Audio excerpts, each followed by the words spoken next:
would a US-backed Israeli offense rather than a direct US strike have stopped Iran from disrupting Middle East LPG supplies while still allowing Israel to achieve its strategic objectives? അതിനെക്കുറിച്ച് ഒന്ന് ചിന്തിച്ചു നോക്കണം. നിങ്ങൾ കിടക്കുമ്പോൾ ഒന്ന് ആലോചിച്ച് നോക്കണം. Israel മാത്രമായിട്ട് ഇറാനെ അടിക്കും ഇസ്രായേൽ. പക്ഷേ ഇന്ന് ഞാനിപ്പോൾ പറഞ്ഞ ഒരു ഡേറ്റ നിങ്ങൾ ശ്രദ്ധിച്ചു. ഇസ്രായേൽ കാറ്റ്സ് പറഞ്ഞിരിക്കുന്നു ജൂൺ 13, 2025 തുടങ്ങിയ 12 ദിവസം യുദ്ധത്തിൽ ആ ത്രൂ ഔട്ട് ഇട്ട ബോംബിന്റെ 4 ഇരട്ടി ബോംബ് കഴിഞ്ഞ 26 ദിവസം കൊണ്ട് ഇട്ടിരിക്കുന്നു. ഇസ്രായേൽ മാത്രം ഇട്ടിരിക്കുന്നു. അപ്പൊ എത്ര വലിയ ആഘാതം കൂടുതലായിട്ട് ഏൽപ്പിച്ചു.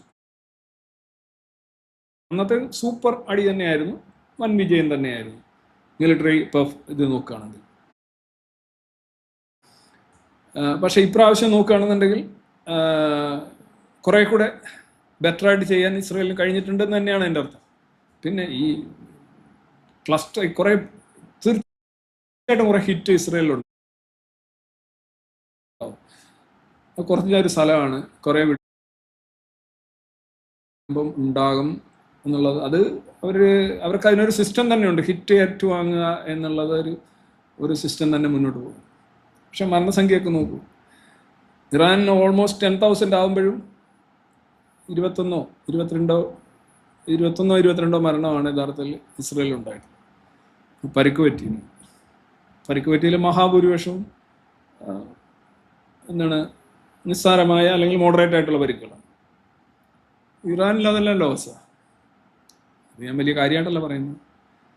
അപ്പം ഇസ്രായേൽ മാത്രമായിട്ട് യുദ്ധം ചെയ്തിരുന്നെങ്കിൽ ഗൾഫ് രാജ്യങ്ങളെ ആക്രമിക്കുന്നത് ഒഴിവാക്കുമായിരുന്നു എന്നാണ് താങ്കളുടെ ചോദ്യം. അതൊരർത്ഥത്തിൽ ഗൾഫ് രാജ്യങ്ങളെ ആക്രമിച്ചത് ഇസ്രായേലിന്റെ പെർസ്പെക്റ്റീവ് നോക്കുകയാണെങ്കിൽ നല്ലതല്ലേ? യുദ്ധം തന്ത്രപരമായിട്ട് നോക്കുകയാണെന്നുണ്ടെങ്കിൽ ഇസ്രായേലിന്റെ പെർസ്പെക്റ്റീവ് നോക്കുകയാണെങ്കിൽ ഗൾഫ് രാജ്യങ്ങൾക്കെതിരെ ആക്രമണം വന്നതുകൊണ്ട് ഇസ്രായേലിലേക്ക് വരുന്ന കുറെ സംഗതികൾ അങ്ങോട്ട് പോയി എന്ന് കരുതാമോ എന്ന് ചോദിച്ചാൽ പറ്റത്തില്ല. അതിന് ഞാൻ ഉദാഹരണം പറയാം. 2024 ഏപ്രിലും ഒക്ടോബറിലുമുള്ള 2 ആക്രമണങ്ങൾ ഇറാൻ നടത്തിയത്. ആദ്യത്തേൽ ഏതാണ്ട് 350-നും 400-നും ഇടയ്ക്ക് ക്രൂസ് മിസൈൽസും ബാലിസ്റ്റിക് മിസൈൽസും ഡ്രോൺസുമാണ് ഒറ്റ അടിക്ക് 1 സിംഗിൾ സാൽവോയിൽ ഇങ്ങോട്ട് അയച്ചത്. ഇത് ഒരു ദിവസം കൊണ്ട് അയച്ചാണ്. ഇസ്രായേലിലേക്ക് അയച്ചാണ് 350-ലധികം. ഇത് ഒരിക്കലും 350-ലധികം മിസൈലുകളും ഡ്രോണുകളും അല്ല ഇതെല്ലാം കൂടെ ചേർന്ന് ടോട്ടൽ പാക്കേജ് 350-ന്റെ ഒരു പാക്കേജ് എത്ര ദിവസം കൊണ്ടായിരിക്കും ഈ രാജ്യങ്ങളിലെല്ലാം അടിച്ചിട്ട് ഇറാൻ ഇപ്പോൾ അടിച്ചിട്ടുള്ളത്? ദിവസങ്ങളെടുത്തു, ഒരാഴ്ചയെങ്കിലും എടുത്താണ്. അപ്പൊ അതിന്റെ അർത്ഥം ഒരു രാജ്യമായിരുന്നപ്പോൾ ഇതെല്ലാം കൂടെ വിട്ടുകൊണ്ടിരുന്നു, പല രാജ്യങ്ങളാകുമ്പോൾ പലത് വിട്ടുകൊണ്ടിരുന്നു. ഇനി അന്ന് വിട്ടതിന്റെ നോക്കൂ, അന്നും ഒരു 350 വിടുമ്പോൾ 8, 10, 11 ഒക്കെയാണ് വീഴുന്നത്. ഇന്നും ഇതൊക്കെ തന്നെയാണ്. മൊത്തം ടോട്ടൽ ഇതുവരെ വീണ് വെച്ച് നോക്കുകയാണെന്നുണ്ടെങ്കിൽ 90% ഇന്റർസെപ്റ്റർ അല്ലെന്നുണ്ടെങ്കിൽ അല്ലാതെ പോയിട്ടുണ്ട്. ഒരു 7% ആയിരിക്കും ഹിറ്റ്. അതിൽ തന്നെ ഒരു 2%, 3% ഇഞ്ചുറീസ് ആൻഡ് ഫെറ്റാലിറ്റീസ്, കാഷ്വാലിറ്റീസ് ഉണ്ടാക്കിയിട്ടുള്ളത്. അതിനും വേണ്ടി ആയിരക്കണക്കിന് സംഗതികളാണ് വന്നുകൊണ്ടിരിക്കുന്നത്. എന്നിട്ട് ഇവിടെ ഓരോരുത്തർ അയൺ ഡോം പോയി എന്ന് പറഞ്ഞാൽ ബാലിസ്റ്റിക് മിസൈലിനും അയൺ ഡോമായിട്ട് ബന്ധമില്ല. അയൺ ഡോം വെച്ച് അല്ലാതെ നിയന്ത്രിക്കുക, അതൊന്നും അവർക്ക് വിഷയമല്ല.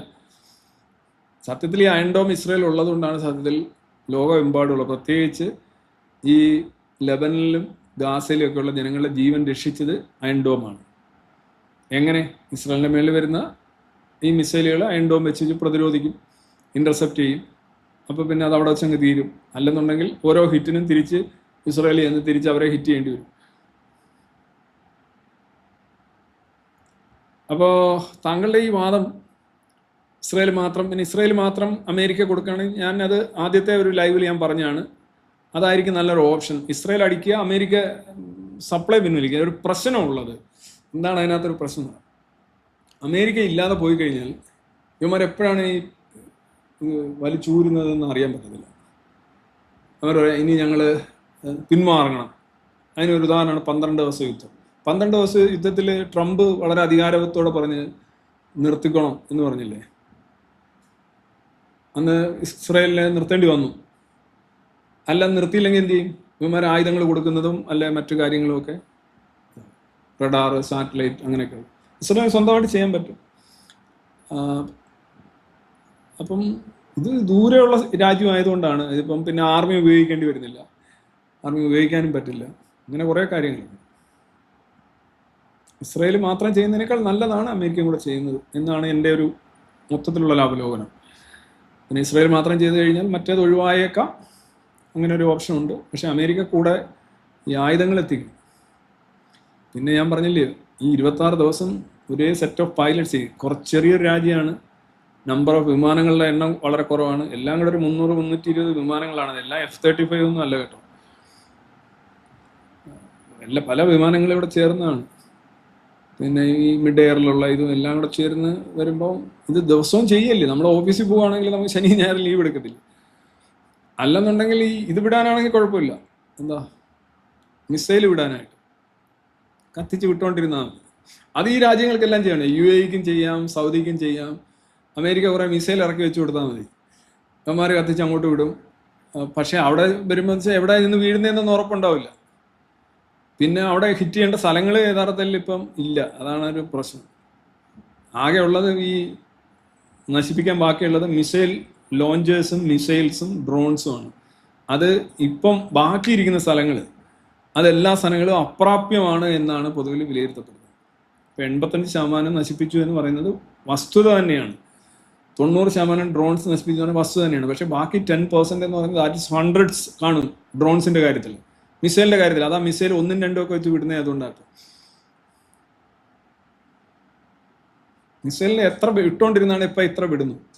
ഇത് ആക്ച്വലി ഇത് മുന്നോട്ട് പോവുകയാണെന്നുണ്ടെങ്കിൽ ഇറാനെ സംബന്ധിച്ച് ഇത് ഡ്രൈ ആവുമോ എന്നുള്ള കാര്യത്തിൽ സംശയമൊന്നുമില്ല. അത്രയും നാൾ പിടിച്ചിരിക്കണം. അതാണ് ഈ ഹോർമൂസ് പോലെയുള്ള വിഷയം എല്ലാ രാജ്യങ്ങളെയും അടിക്കുന്നു. ഇപ്പോൾ ഓടി നടന്ന ലെബനനെ വരെ അടിച്ചിരിക്കുന്നു. മൊത്തത്തിൽ പ്രശ്നം ഉണ്ടാക്കിയില്ല. ഈ പോലീസ് പിടിക്കാൻ ചെല്ലുമ്പോൾ ചില ആളുകൾ, കള്ളന്മാർ കണ്ടിട്ടുണ്ടല്ലോ, ശരീരത്തിൽ മുഴുവൻ ഇങ്ങനെ വിസർജ്യങ്ങളൊക്കെ വാരിപ്പൂശി, അന്നേരം പോലീസ് പിടിക്കത്തില്ലല്ലോ. ആ ലെവലിലാണ് ഇറാൻ നിൽക്കുന്നത്.